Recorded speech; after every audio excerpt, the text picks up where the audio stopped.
The crystal champagne flute slips from Lauren Maxwell's fingers, shattering against the marble floor of the penthouse ballroom. The sound cuts through the murmur of Manhattan's elite like a warning bell. 28 pairs of eyes turn toward her, but she sees only one gaze. Dark, penetrating, amused. Dante Romano, Manhattan's most notorious CEO and most infamous heartbreaker, watches her from across the room, his signature half-smile playing at the corner of his mouth. The same smile that had graced a dozen society pages with a dozen different women. The same man her firm had just assigned her to work with exclusively for the next 6 months. The man whose reputation for seducing and discarding women was as legendary as his business acumen. The man she had sworn to herself she would never become entangled with, no matter the cost to her career. As he walks toward her, conversation parting around him like water, Lauren makes a silent promise to herself. She would be the one woman in Manhattan who would escape Dante Romano's collection. The morning light streamed through the floor-to-ceiling windows of Barrett & Stone Architecture's 52nd floor conference room. As Lauren Maxwell sat with perfect posture, her portfolio open before her. The Romano Enterprises headquarters will redefine the Midtown skyline, said Walter Barrett, the firm's founding partner. And you, Lauren, will be leading the project. Lauren's heartbeat quickened, though her expression remained composed. At 34, she was the youngest senior architect to be offered a project of this magnitude. "I'm honored," she said, her voice carrying the faintest trace of her southern roots.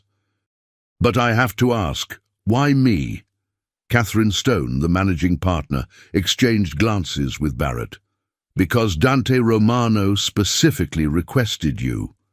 The temperature in the room seemed to drop 10 degrees. "I've never met Mr. Romano.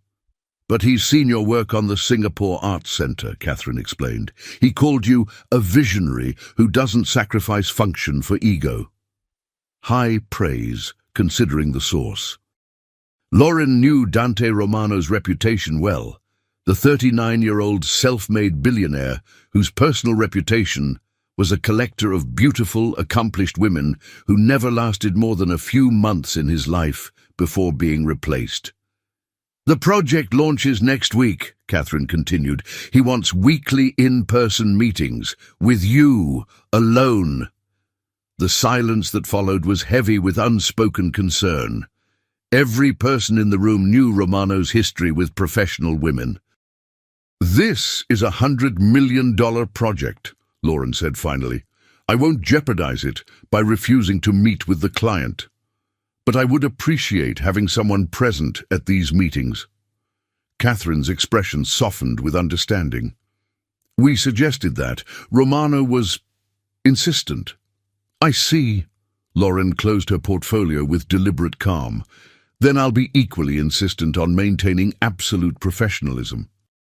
The Romano Enterprises' temporary offices occupied the entire 48th floor of a gleaming tower on Park Avenue. Lauren stepped out of the elevator into a reception area designed with intimidating minimalism, white marble, steel accents, and floor-to-ceiling windows that turned the Manhattan skyline into living art. The conference room door opened to reveal a breathtaking panoramic view of Central Park. Autumn had transformed the treetops into a tapestry of russet and gold. "Beautiful, isn't it?" His voice was deep, with the faintest hint of an accent. "I sometimes think the city keeps the park just to remind itself of what it destroyed to exist." Dante Romano turned, and Lauren felt the small shock of recognition that came from seeing in person someone you've only viewed in photographs. He was taller than she expected, his tailored charcoal suit emphasizing broad shoulders and a lean frame. His features were sharply Mediterranean, olive skin, aquiline nose, and eyes so dark they appeared black in certain light. "Mr. Romano," Lauren said, extending her hand with professional confidence. "Lauren Maxwell, Barrett & Stone is honored to be working on your new headquarters. For the next hour, Lorraine presented her initial vision, a tower that would harness solar energy through its glass exterior, with interior spaces designed to maximize natural light. "You're proposing a radical redesign of the conventional corporate structure," he observed. "Most CEOs want corner offices and hierarchy. You're giving me transparency and democracy." "Your company brief emphasized innovation and collaboration," Lauren countered. "The architecture should reflect those values, not contradict them." A smile flickered across his face. "Most architects try to tell me what I want." "I'm telling you what your building needs," Lauren replied. "If that aligns with what you want, we'll create something remarkable." Romano studied her with unconcealed interest. "I'm hosting a fundraiser this evening at the Pier. Many of the city's commissioners and planning officials will be there. Your presence would be advantageous for the project." Lorraine hesitated. Evening events with clients typically fell into a grey area between professional and social.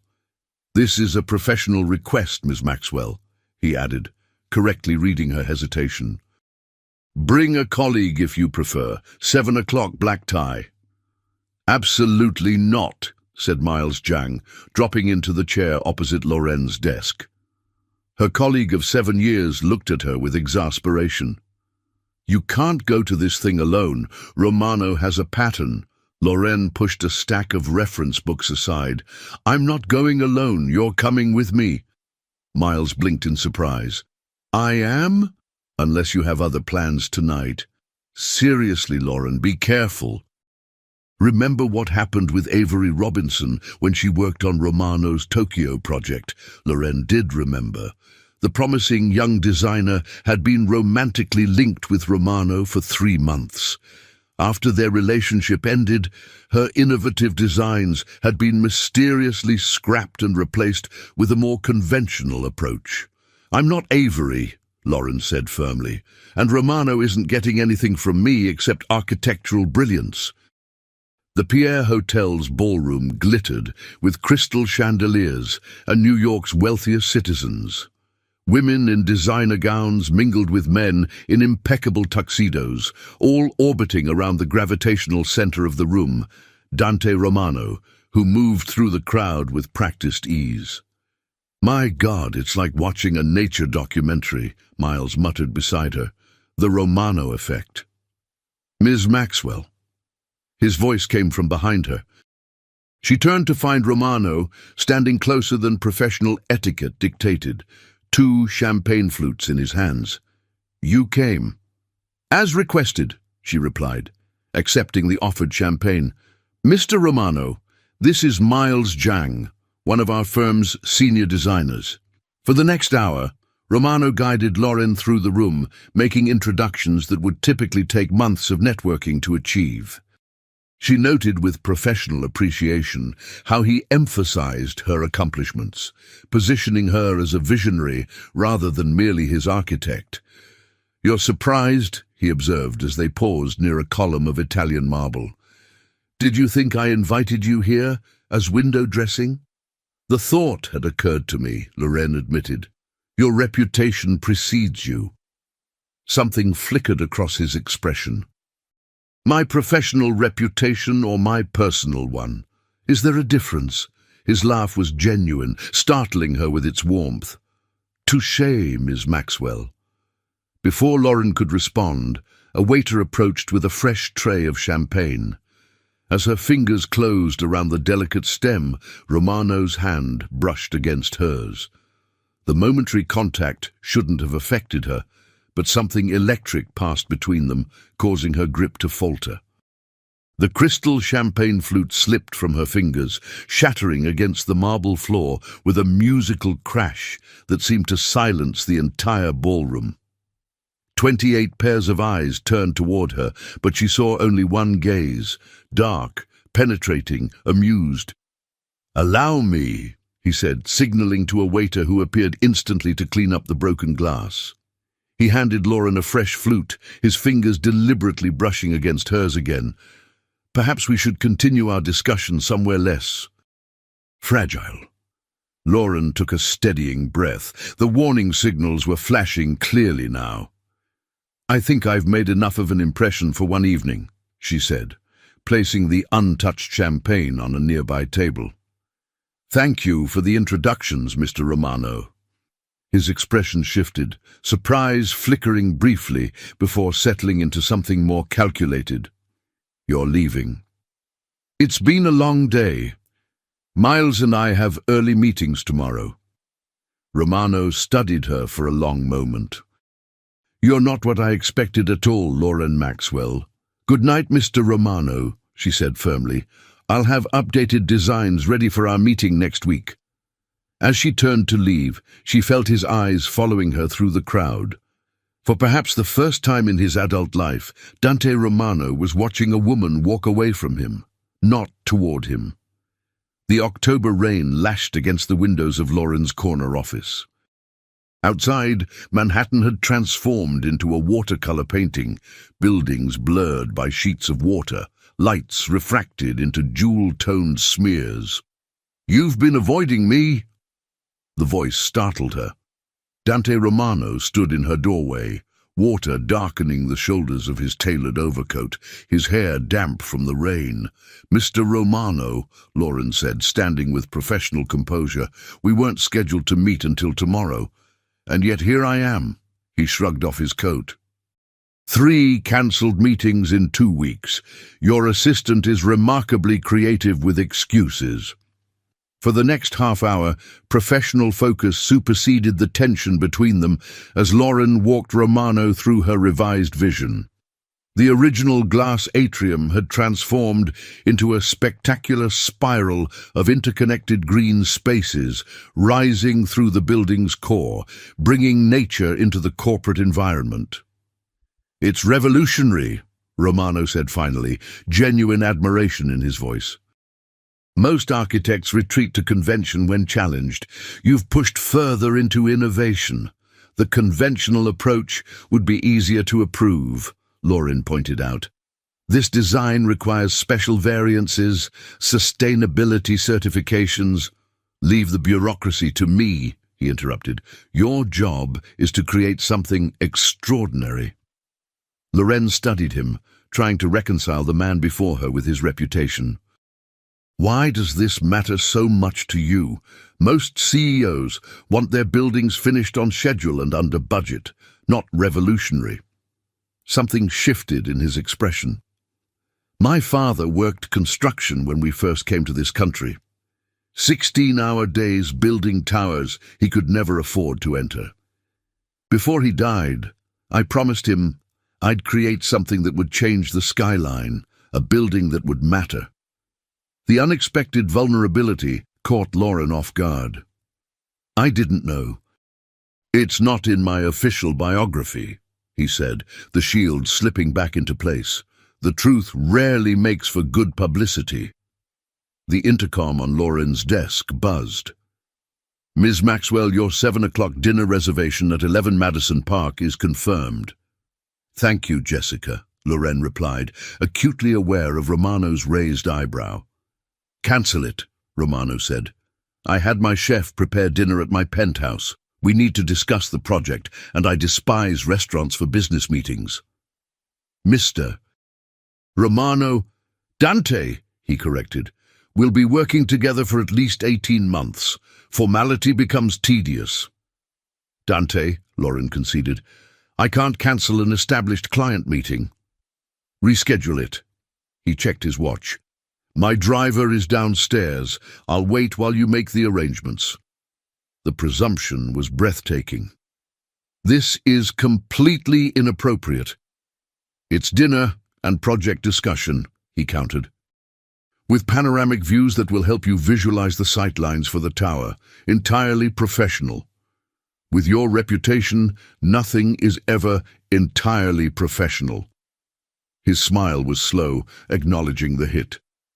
"My reputation is a convenient fiction, partly created by me, partly by the media, mostly by the women who prefer believing they were irresistible rather than acknowledging mutual opportunism." He stepped closer, his voice lowering. "But you're different, Lauren Maxwell.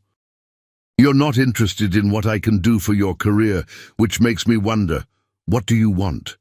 And what do you want, Mr. Romano? The most extraordinary building in Manhattan, he answered without hesitation. Created by the most extraordinary architect I've found. Logic dictated refusing, yet something, curiosity, ambition, or perhaps something more dangerous, made Lorraine reach for her phone. Jessica, please reschedule the Dubai meeting for breakfast tomorrow. Duh. The private elevator to Romano's penthouse rose 68 floors without stopping. Lorraine stood with deliberate space between herself and Romano, her portfolio clutched like armor against her chest. The space that greeted them stole Lorraine's architectural breath. Soaring 20-foot ceilings, walls of glass framing the rain-drenched city below, and a central living area organized around a 2-story fireplace of rough-hewn stone. Unlike the sleek corporate minimalism of his office, Romano's home blended raw, natural elements with refined luxury. You designed this yourself, Lorraine realized, recognizing the distinctive integration of seemingly incongruous elements into harmonious space. Architecture was my first love, Romano admitted, helping her out of her coat. Before my father's illness forced me to take over the family business. For hours they discussed architecture, the meal prepared by Romano's Aunt Sophia, providing brief interludes in their professional exchange. As the night progressed, the storm grew in intensity until, with a tremendous crack of thunder, the power failed, plunging them into darkness relieved only by the ambient glow of the city beyond the windows and the dying embers in the fireplace. The building generator should activate momentarily, Romano said, his voice closer than Lorraine expected. I should go, she said, rising from her chair, accidentally brushing against him in the darkness. The momentary contact, his hand steadying her elbow, sent an unwelcome current of awareness through her. In this storm? With no power for the elevators? The genuine concern in his voice was more unsettling than seduction would have been. The backup generator powers security systems and emergency lighting only. For the next 3 hours, as the storm gradually subsided, Lorraine and Romano moved from architectural model to model, deconstructing each architect's vision and comparing it to her evolving design. By the time the penthouse lights flickered back to life, Lorraine had filled her sketchbook with new ideas. I should go, she said, noting with surprise that it was nearly 2 in the morning. I have an early breakfast with the Dubai clients. Romano nodded, making no attempt to prolong the evening. My driver will take you home. At the elevator, he handed her a slim leather portfolio. My father's original sketches of the buildings he helped construct. They're amateur drawings, but they capture something essential about those towers that professional renderings miss. The unexpected gesture, sharing something so personally meaningful, left Lorraine momentarily speechless. I'll take good care of them, she promised. I know you will. His expression was unreadable as the elevator doors opened. That's why I trust you with my building, Lorraine Maxwell, because you understand that architecture is never just about structures. It's about the people who create them, inhabit them, and are shaped by them.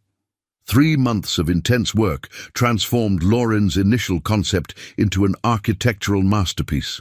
The morning of the Architectural Innovation Awards dawned clear and crisp, Manhattan gleaming beneath a perfect December sky.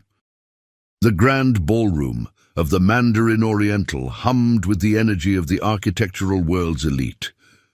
Lorraine moved through the pre-ceremony reception with practiced poise, accepting congratulations on her nomination while deflecting questions about the Romano project's more revolutionary elements.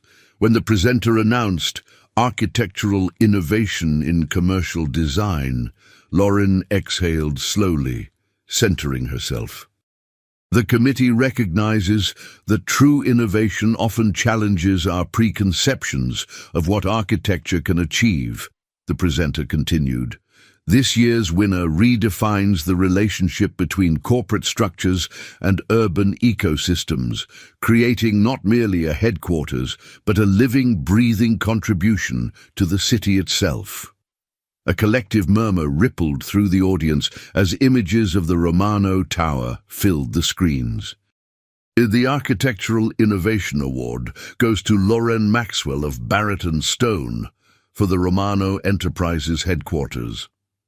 As she accepted the Heavy Crystal Award, she caught sight of Dante in the audience, his expression not of smug satisfaction at his project's recognition, but of genuine pride in her achievement.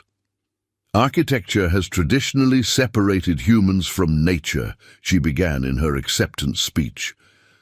The Romano Tower seeks to heal that separation, creating a vertical ecosystem where business and nature thrive in symbiotic relationship.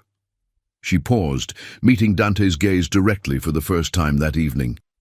This innovation would not have been possible without a client brave enough to challenge convention and committed enough to make the impossible achievable. Thank you, Dante Romano, for demanding excellence rather than expedience. The celebration at Barrett and Stone's offices lasted well past midnight. When Loren finally stepped into the elevator, exhaustion and elation mingled with the pleasant haze of celebration. In the marble lobby, a familiar figure waited, Romano, his driver holding the door of a sleek black Bentley at the curb. "Congratulations," he said simply as she approached. "Your speech was perfect." "Thank you," she replied, maintaining professional distance despite the lateness of the hour. "The firm is ecstatic, and yet you don't seem entirely satisfied." "The award recognizes the concept," Lauren explained. "Now we have to actually build it, make the impossible engineering a reality." "We will." The quiet certainty in his voice was more reassuring than any elaborate promise. "It's late," she said, gesturing toward the building's exit. "I should get home." "I had something else in mind," Romano replied. "A proper celebration of your achievement."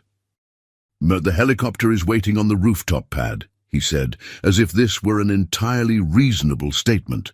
"My house in the Hamptons. Breakfast on the terrace overlooking the Atlantic." "That's completely inappropriate," Lauren protested, though with less conviction than she'd intended. "It's December in New York," Romano countered. "The Hamptons are deserted. No society photographers, no industry gossips. Just ocean, architecture, and well-deserved recognition of what you've accomplished." The invitation hovered between them, professional appreciation blurring dangerously with personal desire. With a sense of crossing some internal Rubicon, she placed her hand in his.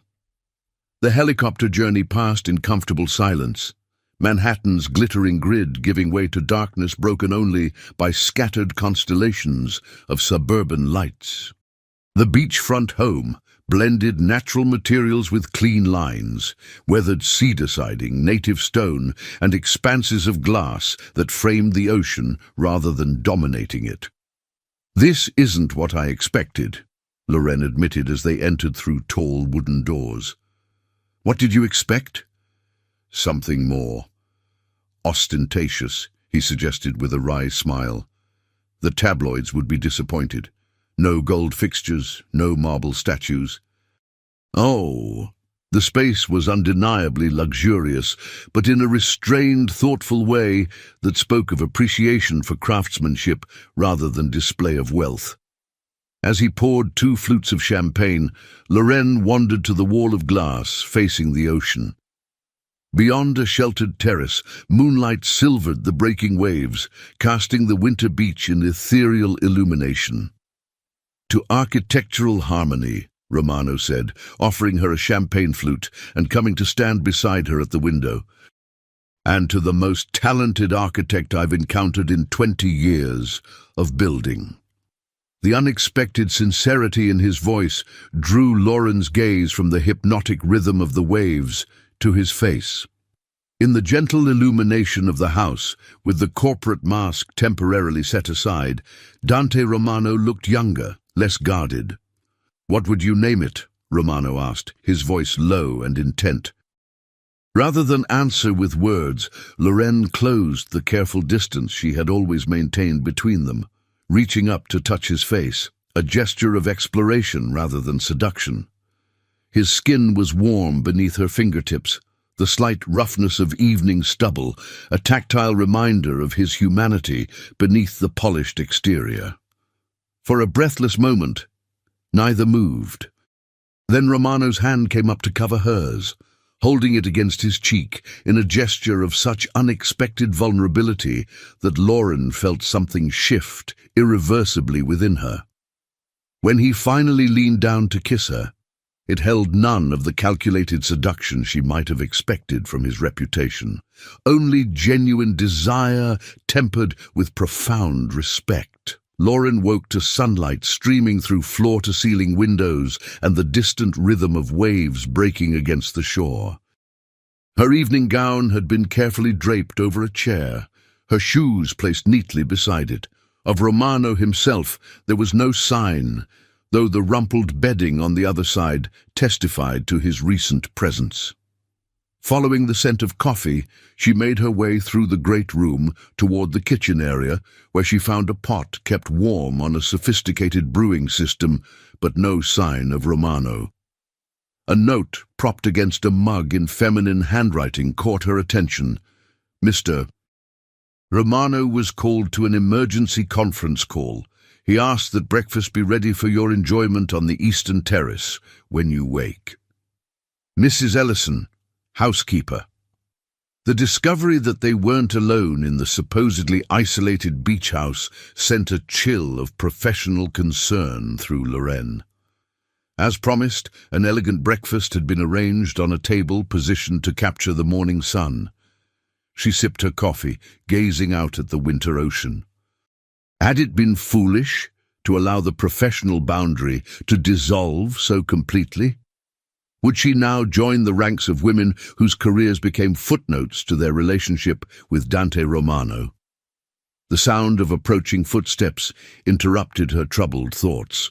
Romano emerged onto the terrace, dressed casually in a sweater and jeans that reinforced the distinction between this private self and his public persona. "You found Mrs. Ellison's breakfast," he observed, pouring himself coffee from the carafe. "She's been with this house since I built it." "I didn't realize there would be staff here," Lorraine said carefully, aware of the potential implications. Romano caught her meaning immediately. "Mrs. Ellison has been with my family for 20 years. Her discretion is absolute."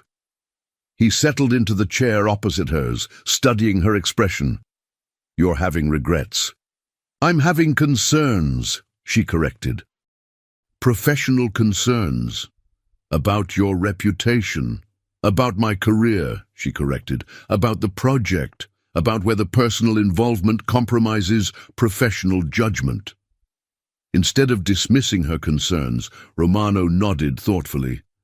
"Valid questions. If you were any other architect, I might share them. What makes me different?" "Your absolute commitment to architectural integrity," he replied without hesitation. "You would abandon this project entirely before compromising your design vision, regardless of personal involvement." His assessment was accurate, though it didn't entirely address the industry perception issues. Lorraine was formulating a response when her attention was caught by a framed photograph on a side table she hadn't noticed the previous night. It showed Romano with a striking blonde woman. Following her gaze, Romano's expression tightened almost imperceptibly. Sophia Karas, Greek shipping heiress, 3 years ago. The casual way he'd identified the woman, like cataloguing an artifact from a closed chapter, reminded Lorraine forcefully of Romano's reputation. How many other women had there been? How many had believed themselves special, different, the exception to the pattern? "I should prepare to return to the city," she said, her professional mask slipping back into place. "I have meetings this afternoon." Romano studied her. "You're retreating." "I'm being realistic," Lauren countered, setting down her coffee cup. "Last night was extraordinary. But we have 18 months of professional collaboration ahead of us. The Romano Tower is too important to both of us to risk complicating it with personal entanglement." "Is that what this is? An entanglement?"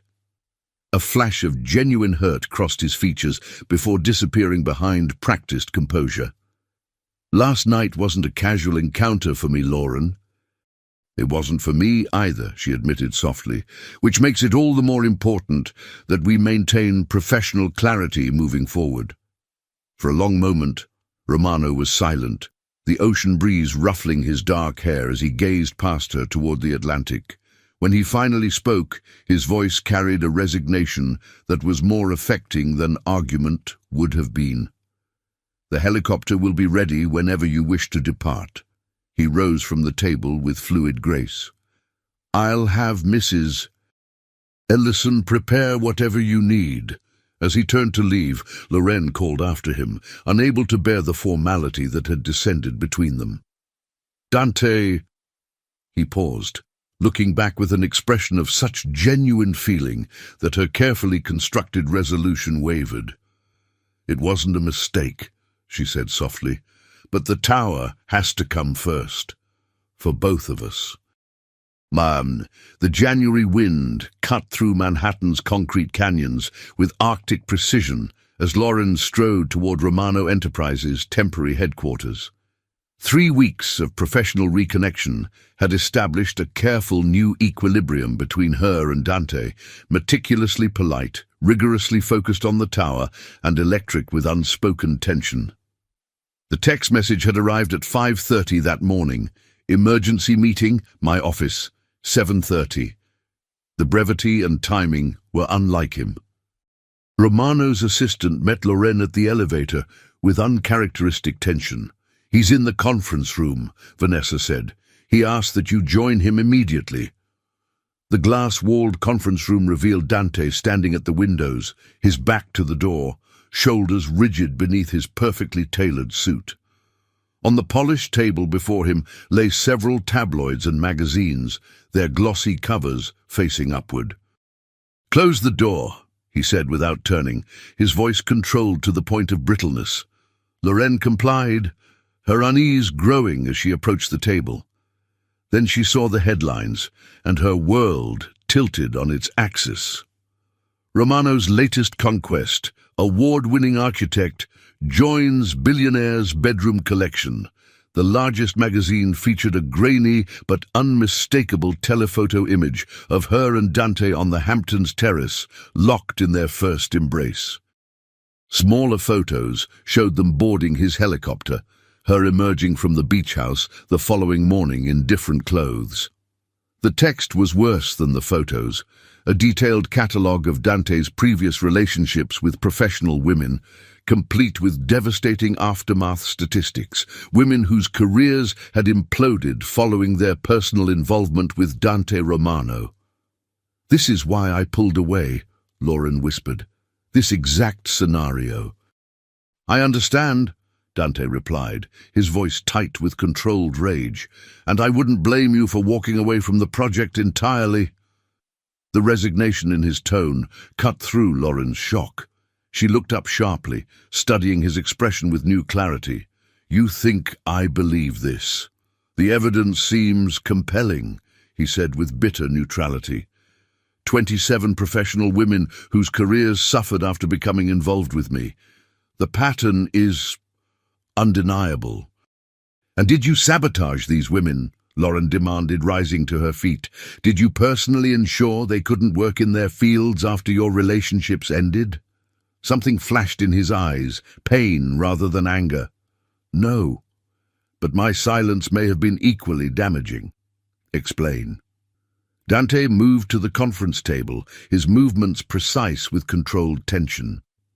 "When you achieve a certain level of wealth and influence, Lauren, you become a target. Not just for financial opportunists, but for people seeking proximity to power. His jaw tightened. Some of these relationships were genuine connections that ended naturally. Others were strategic on their part. And afterward? When things ended, for whatever reason, some of these women found doors closed to them. Not because I closed them, but because my rivals did. Alexander Kensington, Dante identified, my primary competitor for the downtown development contract. The same man who quietly purchased 3 of Sophia's rejected architectural proposals after her firm collapsed. And now he's targeting me, us. Yes. Dante moved toward her, stopping just short of the professional distance they'd maintained these past weeks. I'm sorry, Lauren. This is precisely what you feared. Your reputation, your work, questioned because of personal association with me. The professional catastrophe unfolding around her should have been paralyzing. Yet Lauren found herself studying the tabloid exposé with unexpected analytical detachment. These women, she said, tapping the glossy page, all retreated, resigned, relocated, exactly what Kensington expects me to do. It would be the rational response, Dante acknowledged. Distance yourself from the tower, from me. Protect what remains of your professional reputation. Lauren looked up at him, sudden determination crystallizing her thoughts. When have revolutionary architects ever chosen the rational response, Dante? Something kindled in his eyes, a dangerous spark of hope. What are you suggesting? That we stop playing defense, she replied, architectural precision entering her tone. If Kensington wants to undermine the tower by attacking us personally, let's make it impossible to separate the personal from the professional. How? By going public, on our terms, a joint interview with Architectural Digest. Full transparency about our professional collaboration and personal connection. Reframe the narrative entirely. You understand what you're risking, he said quietly.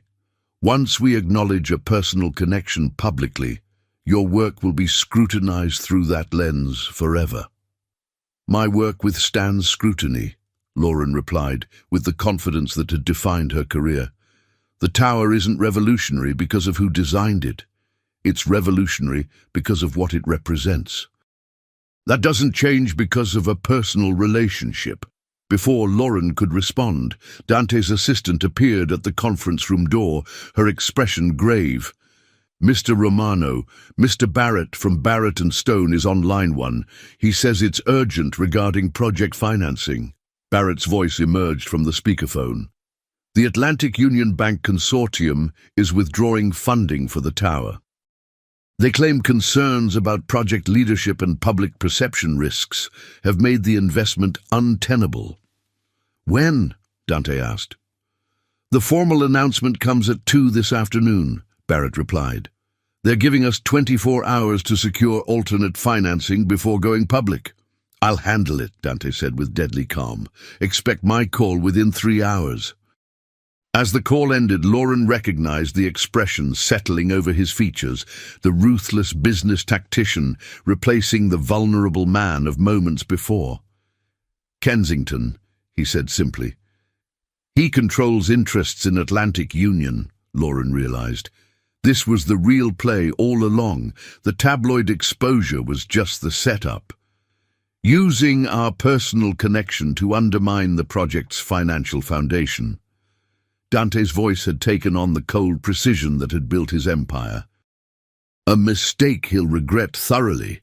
He turned to her, professional focus momentarily superseded by personal concern. This changes the equation, Lauren. The tower itself is now at risk. If you want to distance yourself... Absolutely not, she interrupted with matching intensity. This tower represents everything I believe architecture should be.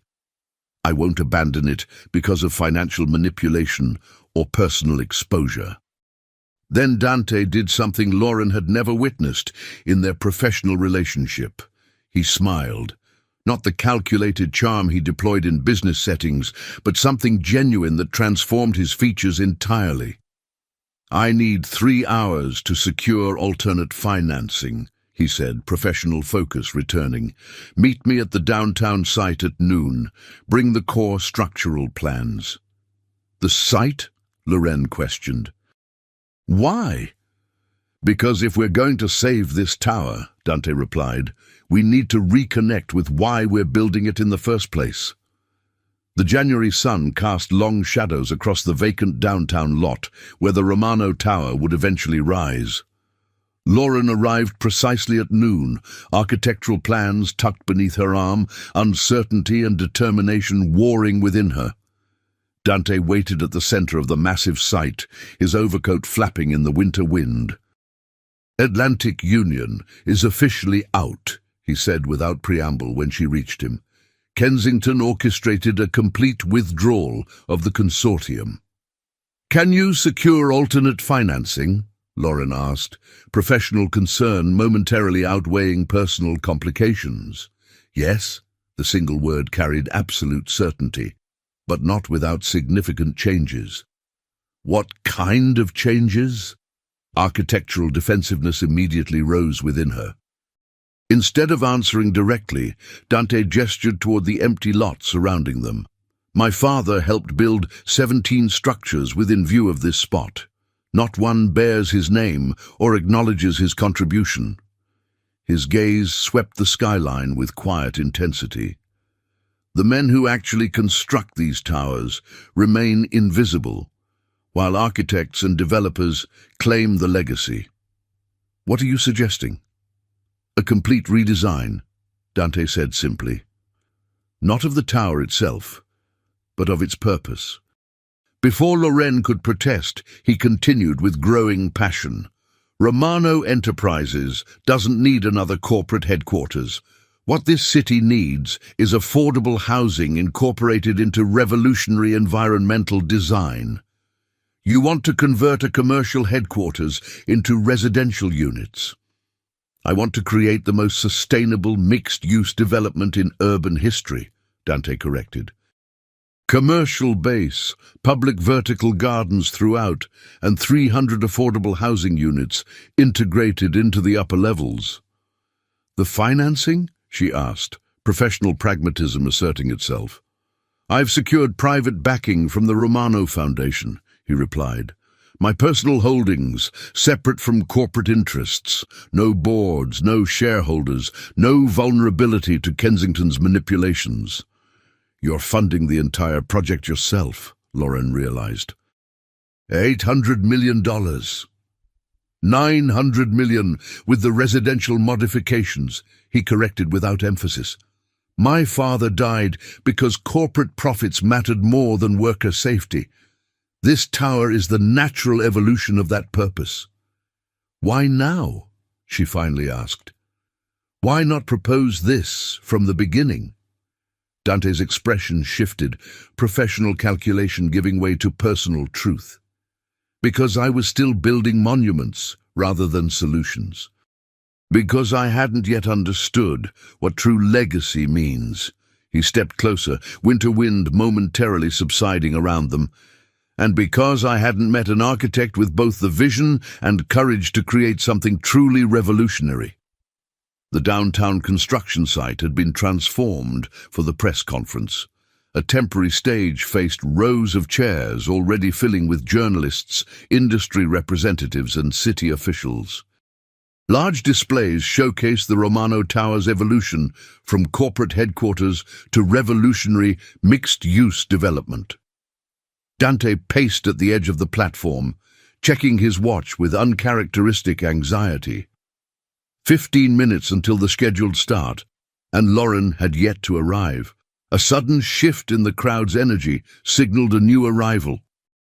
He turned to find not just Lauren approaching the platform, but Alexander Kensington walking beside her, their professional body language suggesting collaboration rather than animosity. "Sorry for cutting it close," she said quietly when she reached Dante. "Had to finalize some details." "With Kensington?" Dante asked, genuine confusion replacing his usual composed certainty. "I'll explain during the presentation," she promised. "Trust me." "Always," he replied, the single word encompassing far more than professional confidence. For the next 20 minutes, Dante outlined the Romano Tower's reimagining, from corporate headquarters to integrated community combining commercial space, vertical gardens, and affordable housing. "But revolutionary architecture never exists in isolation," he concluded, turning toward Lauren. "It requires vision that transcends conventional boundaries." Lauren stepped forward, her architectural confidence evident as she took command of the presentation. "The Romano Tower represents vertical innovation in sustainable urban development," she began, activating new images on the display screens. "Today, we're announcing its horizontal complement, the Maxwell River community." Murmurs of surprise rippled through the audience as renderings appeared showing an entirely new development along the East River waterfront, Lauren's independent vision.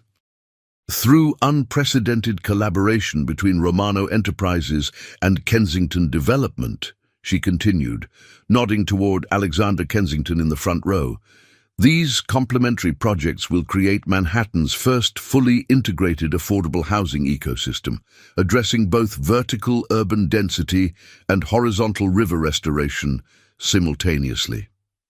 The strategic brilliance of this unexpected alliance left the assembled press momentarily speechless.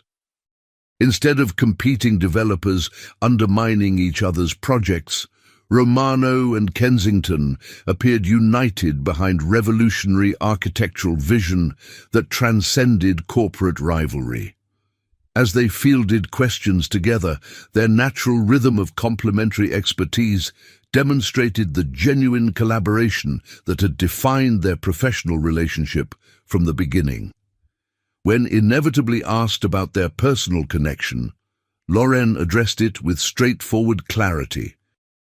"Architectural innovation has always emerged from genuine human connection," she stated, meeting Dante's gaze briefly before facing the reporters. "My relationship with Dante Romano has strengthened rather than compromised my architectural vision, as evidenced by these revolutionary projects." As the press conference concluded, the story had evolved from tabloid exposure to architectural revolution. Manhattan's most powerful developers united behind visionary design that prioritized community benefit alongside environmental innovation. "The Maxwell River community," Dante said quietly, professional pride evident in his voice. "Your name, your vision." "Complementing the Romano Tower," she added, the professional acknowledgement carrying personal meaning. "Separate projects united by shared purpose. Like us," he observed. The simple observation hung between them, encompassing both professional collaboration and personal connection.